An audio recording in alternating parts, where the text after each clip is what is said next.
ak ndam lu rëy gu sedd sunu xol Serigne Saliou Gueye bu nu paree ci sport bi dañuy ñëw nag vraiment ci li nga xamante ni moom mooy actualité réew mi ñu bëgg ko ubbee li nga xamante ni nag moom moo ñeel wàllu yoon ñu koy wax justice ci depuis un certain temps li fi amoon ci wàllu reddition des comptes mu mel ni ay rebondissement Serigne Saliou Gueye am na ci par rapport à l'affaire Farba la libération de Tahirou Sarr mais surtout par rapport à l'affaire de Farba Ngom moom lañ bëgg Serigne Saliou ñu ubbee ko waxtaan wi nga dikk ci parce que bëgg nañ poser benn débat sur la justice parce que tey dafa mel ni yoon wi ñu jéggal ma mais dañu nekk ci benn processus boo xamante ni est-ce que nekkuñu ci perte de vitesse fa nu ko sénti woon ak li ñuy gis jamono ji kon est-ce que mën nañ séntu ëllëg gu dal xel par rapport à cette justice là mais Serigne Saliou Gueye pour ouvrir ce débat parlons à présent de l'affaire Farba Ngom avant la sortie de la ministre bi nga xamante ni moom mooy Yacine Fall ak révélation ak ay leeral yi nga xamante ni indi na ko ci boobule dossier Serigne Saliou Gueye. waaw xam nga déjà Farba le juge d'instruction bu pôle judiciaire bi avait demandé quand même ñu bàyyi Farba. Finalement il y a eu le rejet de la Cour suprême et en même temps aussi l'opposition du parquet à juste raison d'ailleurs mais ci loolu dafa am leen lu ci doolee ko waat mooy li nga xamante ne moom la ministre de la justice génn doon ko wax sur Farba surtout à propos ci nekkinam ci biir prison bi mais yaa Moussa suñu delloo tuuti ci ginnaaw man ñu vaar ma li ministre bi doon wax fii man wax naa ko fii loolu moo tax ñu porté ma plainte bi may taxaw fii doon wax naan 1 milliard bi ñu dépensé woon sur la manifestation de soutien à Farba Ngom. mais sëñ Sall wax nga dëgg doogu ma la de loolu mat na leeral. maa ko waxoon c'est ça que j'avais dit ici. lu ne dégg nga ko ci. mais te tu étais prêt à ce que. porté nañ ma ci plainte. te mujjul fenn. mais fu muy mujj. sëñ Sall dikkaatal ci épisode boobu ngeen jéggal ñu. laataa ñu yeggali ci l'affaire Farba. fii lañ fi def organisation. une grande manifestation de soutien pour la libération de Farba Ngom. de Farba Ngom exactement. man j'avais dit que Farba Ngom moom moo ko organisé c'est Farba qui a sorti son argent 1 milliard sur la table. ñu ne ñu noo gars yi ñoom ñoo dajale ay soutien. non dañ ko am fu ñu ko jëlee. ak diaspora bi ak yooyu. non ban diaspora tu penses que réellement 1 milliard de transité comme ça romb Sentif romb kii te gars yi du ñu jël xaalis bi teg ci loxo en demandant la provenance de ces fonds. xaalis bi duggee noonu ci réew mi tamit yaa Moussa. logiquement. xaalis duggee noonu ci réew mi. loo gis dafay am traçabilité. exactement. Sinon les gens n'ont qu'à remonter pour nous dire que xaalis bi diaspora bi la jógee. il faut qu'on soit sérieux man j'avais dit ici fii ma bind ko yor wax na leen 1 milliard a été dépensé et j'ai fait ça dans les détails wax presse bi li nga xamante ne moom la presse bi moom lañ jot ndax man je suis dans le milieu de la presse ce qui est sûr et certain mooy li ma doon wax man presse bi buñ ko yotul woon bu ñu xëyee ñoom ñëpp danañ ma démentir comme ils l'ont fait avec Cheikh Bara quand il a parlé de certaines choses waa SEDEPS ils sont sortis pour répliquer. boobu dinañ ci ñëw. waaw mais gisuma kenn ko xam ne li ma démentir nga ko xamul tax. parce que dama ne man sama wàll bopp on m'a fait la proposition. alors c'est ça c'est une information ça. si on m'avait fait la proposition pour que ma génne événement bi. quelle a été ta réaction. mais ma réaction a été négative bien sûr. parce que lenn moo maanaam soit tu fais ça en appel de une ou bien tu fais ça à la une. tu as 3 millions ou bien tu as 5 millions. moi j'avais catégoriquement refusé les deux offres. bettuñu ci yow. te loolu man ki ma ko wax. waaw moom xam na parce que xam naa ne dina gis émission bi. oui te c'est un journaliste qui est dans le milieu c'est-à-dire que wax mi ngi ci biir presse bi di sama wëllëre mais j'avais décliné cette offre là moo tax ba ñuy wax ma leen man li ma wax te moom fu ma ko teg mais c'est pas lui qui m'a donné l'information sur le 1 milliard loolu moom samay gëstu moo ma ko mayoon te j'avais dit exactement ba ma demee aussi devant mes enquêteurs ba ñu ma waxee ma ne leen qu'est-ce que j'avais dit que c'est Farba qui dirigeait toutes les opérations man maanaam c'est lui qui dirigeait toutes les opérations ba ma koy wax man je savais que wax naa ko waaw exactement j'avais dit que Farba dispose de 2 téléphones. exactement loolu yow je crois ça yaa Moussa waxoon naa la ko fii. déet sëñ Saliou man kay dara bettu ma. waaw kon xam nga ne kon. obligation de réserve. waaw rek ndax loolu luy off moom off la. waaw xam nga kon la Yacine doon wax. bet waaw man waxoon naa ko bu yàgg. moo tax bu ñu nee fuuy bi le 29 décembre la je me dis que sax quelque part l'administration judiciaire ou bien pénitentiaire a failli. Exactement. Parce que affaire boobu man ba ma ko wax kañ la woon ça remonte à des mois en avant ci ginnaaw. exactement sëñ Saliou Guèye. Et ça je l'avais dit. te l'histoire vous ba donne ñuy raison. toog ñuy wax man leen manifestation boobu. Farba moo toog di ko diriger depuis la prison. Moi ce que j'attendais à ce que mes enquêteurs me disent mais comment. Mais on peut demander. Moi, je ne suis pas entré dans les détails aussi. Exactement. Mais man, je leur ai dit que bel et bien que c'est lui qui a dirigé toutes les opérations. Qui a dirigé quand c'est un lieu de privation de liberté. Il y a un moyen de communication et ce moyen de communication, c'est simplement le téléphone. Donc, lolu man, amul len lu bess du ci am. Ok. Avoir disposer téléphone, amul len lo xam man luma bett la. Ok. te xam naa ne téléphone bu am WhatsApp la bu am lépp léegi nag comme téléphone am WhatsApp bu am WhatsApp am lépp. c'est-à-dire que fu la neex mën nga wootee. comme ni ñu ko waxee woote ay Australie woote ay Maroc. États-Unis fu la neex mën nga wootee kooku donc il avait vraiment les coups de France pour développer toute sa communication. Ok. mais loolu nag li ñu ci war a wax mooy c'est que il y a faille dans la surveillance au niveau de l'administration pénitentiaire. laquelle faille. parce que man li ma jàpp mooy. Farba sax su ma neexee mën naa ko absoudre d'une part mën naa ko absoudre parce que Farba dañ ko jàpp.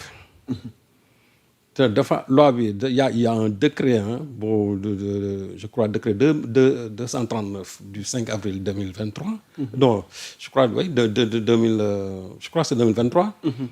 lu muy wax décret boobu c'est-à-dire sur la détention en milieu pénitentiaire. article 83 lu mu wax. booy dugg ci prison dañ lay fouiller benn. c'est-à-dire que donc boobu y a faille su fekkente ne fouiller wuñ ko bu dugal portable faille am na. article 144 lu mu wax mu ne les communications les téléphones portables sont interdits en prison. donc bu fekkee ne dañ ko jox portable dañ ko jotali en tout cas aussi foofu amaat na fay ci article boobu 83 ak 144 bi. parce que tout est réglementé pour la communication à l'intérieur des prisons moi j'ai fait la prison xam naa nu ñuy wote soo bëggee voter y a des tickets yoo xamante ni moom lañ lay jaay nga dem y a tant de minutes boo xamante ni soo ñëwee dans genre télécentre la ci biir ku ci nekk boo ñëwee da ngay woote mais woote yi aussi c'est contrôlé parce que comme l'article boobu le décret boobu li mu wax c'est-à-dire que les communications dañ ko war di déglu communication yëpp dafa war a jaar centre boo xam ne dañuy déglu ku ci nekk li ngay wax buy génn ak kan ngay waxal parce que sinon bu fekkee ne dégluwuñ ko mais su la neexee nga établir benn plan d'évasion ak ay nit mën nga def plan d'évasion daan ne mais tel jour ñëw leen fii et cetera à part du téléphone moo tax ñu ne téléphone yi dañ ko war di déglu di xool lan la ñuy wax sauf bu fekkee ne da ngay toog di wax ak sa avocat loolu ñoom ils n'ont pas le droit de t'écouter di ko saytu. waaw mais téléphone même boo ñëwee foofu fay di wax li ngay wax dañ ko war a déglu. ok ce qui veut dire que avec Farba.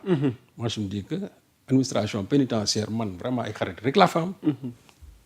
mais quelque part quand même il y a faille dans l'administration pénitentiaire te loolu du lu bees xam nga Farba dañuy wax. mais Farba ñoo ko jiitu woon te ñu nekkoon ci biir chambre boobu foofu ku fa amuloon portable du ma tudd ay tur mais ñi nekkoon foofu ci biir néeg boobu mais foofu ku fa amuloon portable. kon du gulet. ah non gulet mais man yaa ma saa quand j'étais en prison. oui. mais man j'étais avec quelqu'un m'a appelé pour me dire que j'ai un téléphone soo bëggee nga ñëw woote ma ne ko jamais. ndeysaan. moi je me conforme à la loi pénitentiaire soo bëggee woote damay fay sama ticket dem woote ji wala mu dem centre social foofu y avait vraiment ñu baax ñu nekk foofu ñoo xam ne sax ba ne souvent boo ñëwee mën nañ la may communication. ndeysaan. mais pas di dem di laqatu ci ay portable di woote du ma ko def. déedéet. boobu ci laa xam ne am na ñoo xam ne ni dans ce milieu là dañuy am ay portable yëpp naawul egsi fa dafa am fu mu jaar. waaw loolu tamit sëñ Saliou ñu wax ci. te du benn téléphone. non dëgg la dafa am fu mu jaar moom kay xam nga foo gis. toujours am na ñu jub am na ñu jubadi. ña nga xamante ne ñoom ñoo jubadi dans cette administration pénitentiaire. ñoom ñooy jël portable yi di ko jàllale. di ko jox ñi nga xamante ni détenus yi. am taxaw ñu amuñ droit def ko. donc loolu aussi mooy faille bi may wax. ok parce que ce qui est sûr et certain mooy bañ leen di njëkk a jàpp bu ñu ñëwee fuyee nañ leen amuñu portable. parce que portable moom bu ñu la jàppee rek déjà dañuy nangu say portable waaw. bu ñu la jàppee rek déjà say portable moom bu fekkee ne tu en as dañ ko jël denc ko. ok donc boobu ni ñu lay jëlee di la placer sous mandat de dépôt yow benn portable la topp donc portable daf lay fekk si bu lay fekk si nag ñi nga xam ne ñoo fay liggéey ñoo ko fay jaarale. parce que même lekk gi nga xamante ne yow da nga koy lekk su ñëwee am na benn moteur boo xam sax dañ koy fouiller parce que bëgguñu même si biir lekk gi nga dugal fa loo xam ne après ce sera compromettant donc am na loo xam ne dañuy saytu lekk gi ba xam ne fii dara am nekk fi. exactement et les gens sont prudents ci affaire boobu. mais s'il arrive que nag moom ay VIP yoo xam ne dañu nekk ci biir ba pare mel ni ñu ngi ci biti.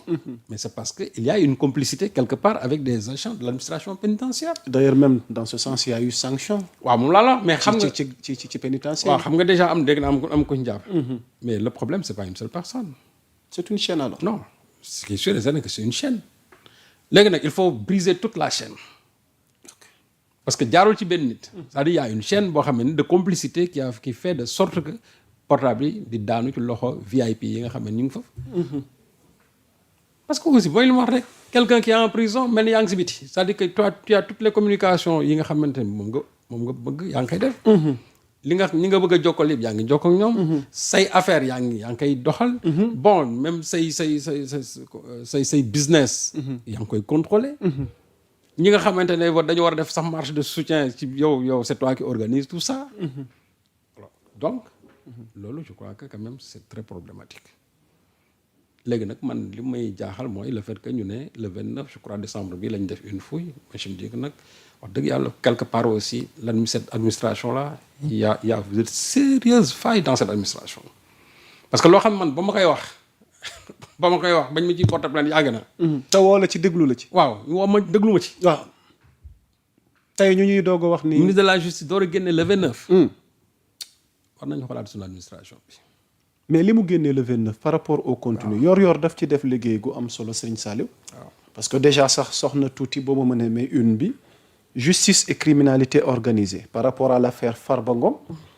les révélations fracassantes de la garde des Sceaux sur un réseau criminel structuré Serigne Saliou.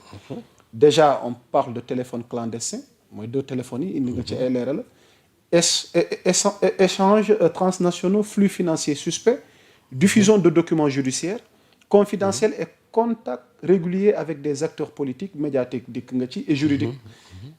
Lors d'un point de presse exceptionnel ni ki démb la garde des Sceaux Yassine Fall a détaillé les éléments d'un dispositif criminel présumé qui aurait continué à opérer depuis la détention de Farba Ngom. Des révélations lourdes de conséquences qui interrogent à la fois la lutte contre la criminalité organisée, la sécurité du système pénitentiaire, mais la capacité de l'État aussi à faire respecter l'autorité de la justice. léegi li ñu fekk ci téléphone yi Serigne Saliou Gueye te mu waral coow li loolu it ban taxaw seetlu lañ ci war a mën a def et tax ñenn ñi ci polémique ci askan wi ñu bëri jàpp nañ ni la Yassine Fall wax mu laal ci li ñuy wax ni ay contenu yu doy waar la te moom mu ko doon transféré benn avocat mais au regard de tout ça que retenir du contenu li Farba doon waaj lan la naroon vidéo yi coow li contact yi criminalité organisée c'est quoi exactement xam nga la sortie de Yassine que je salue vraiment au passage ça a suscité beaucoup de polémiques ça a fait débat parce que ñenn ñi ne woy Yassine la mu waroon a waxu ko pourquoi waxul ci je crois 125 milliards yi et cetera jóge ci 125 milliards ba dañu wax attention c'est que aussi dans ce pays là quand les gens ne savent pas comment fonctionne la justice. Ok, allez-y. Mais Yassine, c'est la ministre de la Justice, garde des Sceaux. Donc, par essence, moom, c'est la chef de l'administration judiciaire. Deuxièmement, Yassine, moom ci wàllu boppam, ministre de la Justice, c'est en même temps la porte-parole institutionnelle du fonctionnement de la justice. Mais à ce titre, Yassine peut bel et bien organiser une conférence de presse wax. Yassine day jox ndigal procureur pour mu gën def benn sortie sur un dossier. Donc bu fekkee ne lu mel ni am na la ministre de la justice peut bel et bien prendre la parole même par conférence en organisant une conférence de presse léegi kay ñoom ce qu'il devait ñoom li ñuy wax la ñu waroon a wax la ñu waxul dañu waroon au contraire saluer la sorte de Yassine parce que su waxoon ci 125 milliards yi mais booba nag dugg na ci lu mu waroon dugg parce que déjà loolu confié nañ ko à la justice mais li nga xam ne dañ ko dénk justice ba pare. amatul droit wax ci. parce que loolu mi ngi ci loxo juge d'instruction donc mënul wax sur le secret de l'instruction foofu amatul dara lu mu fay wax dès le départ avant bañ koy jàpp mën nañ ne Farba lii ak lii lañ ko soupçonné jàpp nañ ko ci jox nañ ko juge d'instruction pare nañ ci. donc lii nga xamante ne moom la génn barki dem wax ci bés bu ci procureur commencé di àddu justice commencé ci di àddu moom dootoo ko ci dégg dootu ci wax mais nag li xew il faut moom mu génn wax ne lii xew na léegi nag la suite à donner su paree nag saisir son le parquet. parquet bi aussi ñoom fa nga ko war a jaar ñu jaarale ko fa. d'ailleurs dégg naa sax ñu ne woy parquet bi déchargé na Farba Ngom déedéet parquet déchargé wu ko. on dit que le procureur a blanchi Farba Ngom. non procureur mënu ko blanchir. déchargé nañ ko mënu ko déchargé wu ko. qu'est-ce qui s'est passé non procureur demandé immunité parlementaire c'est-à-dire que Farba Ngom ce que les gens ne savent pas procédure bu nekk avec son immunité parlementaire. ok ba ñu koy tuumaal affaire blanchiment de capitaux ak escroquerie sur les deniers booba avant ñu koy poursuivre on a levé son immunité parlementaire.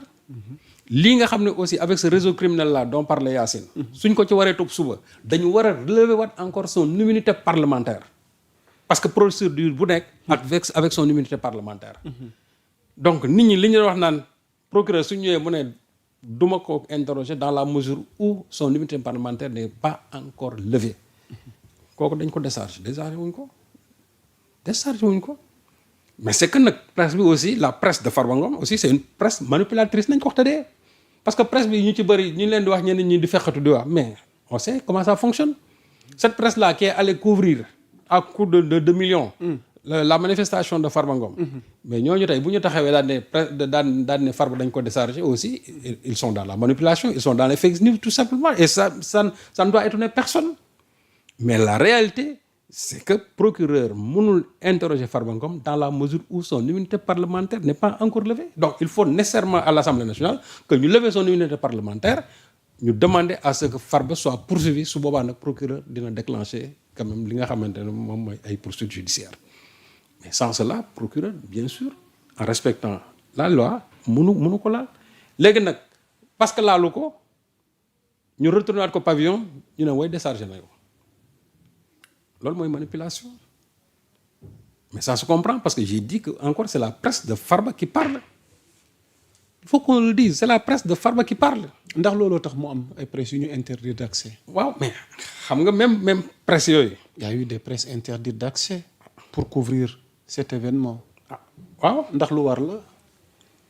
man sax je me dis que loolu quelque part même su amee. y a faille parce que pour man presse nañ leen bàyyi ñu ñëw ñu def seen liggéey ku ci nekk après tu as la responsabilité éthique et déontologique ci li nga xam moom ngay publier. mais man amul xàjj ak seen. que ça soit une presse d'opposition que ça soit une presse de telle personne que ça soit même une presse je ne sais pas radicale. nañ leen bàyyi ñu couvrir on doit interdire à personne de venir couvrir man loolu laa gëm. il faut qu'il y ait de la contradiction dans tout ce que l'on fait même ñi nga xam ne say pire ennemi nga jàpp nga ne ci presse bi say ennemi lañ. bàyyi leen ñoom suñ ñëwee ñu def seen liggéey ku ci nekk soo paree avec sa conscience éthique et déontologique. yow yaa xam nan ngay traiter sa information. parce que lu ko may aussi ñoom su boobaa dañuy nekk en faute par rapport ak li nga xamante ne taxawaay bi ñu waroon am à l'endroit de cette presse là.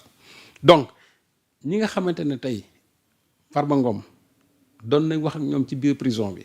xam nga tudd nañ ci ay journalistes. waaw léegi nag le problème qui se pose mooy.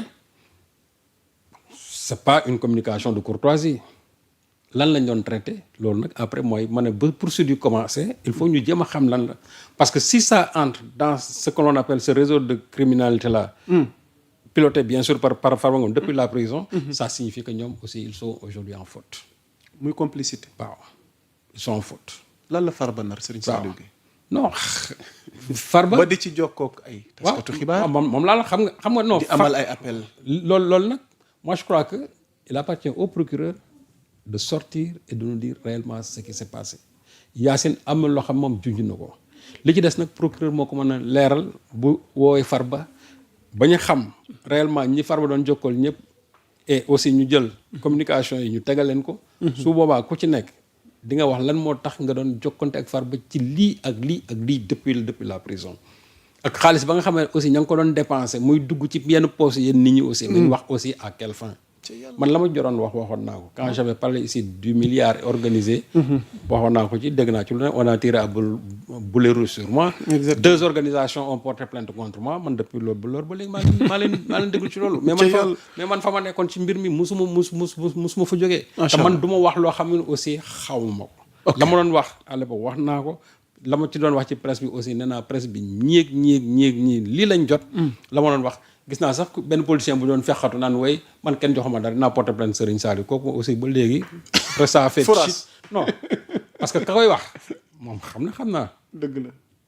te moom xam na ne je peux aller beaucoup plus loin que li ma wax kooku la ma doon wax. man je peux aller beaucoup plus loin. xam na boppam. man je peux aller beaucoup plus loin moo tax man ne ñi fiy toog fii di wax yëpp. nii man. nous on a porté plainte tellement contre yor année bi te seen plainte yu yëpp tegul ci dara ñun nag fu ñu woo ñu wuyu fa bu yeboo chaque jour ñu wuyu plainte mais li ñu bind yëpp dañ ko bind te nous l'assumons parce que xam nañ bu baax ñun li ñuy bind lan la. Babacar Fall a porté plainte contre nous sommes allés répondre et j'ai demandé à ce qu'il y ait une confrontation entre Babacar Fall ak yor ba tey France. non ba léegi confrontation bi amul. parce que su fekkee ne on a nié l'information ñun yi ñu joxe woon. dama ne na confrontation bi am. su amee su boobaa mu ñëw ma teg samay preuve mu teg ay preuve ma ne ko lii kan moo ko wax kan moo ko bind su boobaa dinañu ci àtte. ok c'est la même chose aussi avec cette histoire de Farba Ngom là. donc man ministre bi. pour tënk ci cas Farba bi. ministre moom je crois que vraiment il faut saluer sa démarche. ah kon lii que nit ñi critiqué nii. non ne Yacine Fall fa ñu tàmbalee ak ña koy critiquer parce qu'ils sont de mauvaise foi. parce que erreur bi Yacine waroon defu ko moo tax xam naa ne ils ont été frustrés ñu jël affaire bi wëlbati ko parce que bu Yacine duggoon ci 125 milliards yi ñu ne dugg na dans le secret de l'instruction. ok donc ne pas parler de 125 milliards. cela ne veut pas dire que loolu ma nga ca loxoy juge ba léegi. 125 milliards yooyu mi ngi ci loxol juge yi ba léegi ñoom ñu ngi ciy addu on a voulu le libérer la Cour suprême a rejeté comment dirais-je le parquet s'est opposé donc ça signifie que cette instruction là suit son cours. Okay. donc loolu Yacine amatul lu mu ciy wax. cela ne veut pas dire que bu génnee def beneen sorte ci Farba non c'est-à-dire que lii leneen la loo xamante ni aussi ñun dañ ko war a xam parce que un détenu VIP bu taxaw ne da nga feebar depuis la prison. di laaj toujours pavillon spécial. ba nit ñi guddeeg bëccëg ñu naan tey day dee du dee et cetera nangam lu ne ñu wax ko ci. est-ce que quelqu'un là passe tout son temps à communiquer en prison loolu rek mën na ko feebar. ku feebar am nga kattan boobu di organiser lu muy organiser ci biir prison bi. mais quand même te kii su mag ton moo tax ma ne leneen Yacine li ñu bëggoon Yacine defuñu ko finalement ils ont été frustrés moo tax ñu ne way de 125 milliards à je ne sais pas aux 2 téléphones oui aux 2 téléphones c'est extrêmement grave. parce que ces 2 téléphones là. sont interdits en prison. ak ñi mu ci doon jokkoon. waaw mais c'est interdit ça c'est la loi qui l'interdit donc su fekkente ne téléphone yooyu. dañ ko utiliser benn c'est interdit deuxièmement lan la doon def ci téléphone yooyu. am na lu ñu ci junj. waaw xam nga li ñu ci junj mooy li ma wax. moo tax lañ ci junj léegi. waaw on attend maintenant qu'on lève son immunité parlementaire et que maintenant le procureur enclenche des poursuites par rapport à ça ñu leeral ñu ko et on confie le dossier maintenant à un autre juge d'instruction. ok c'est clair. ok Serigne Saliou Gueye parce que defe naa ni leeral yi am na solo ñu ngi leen ci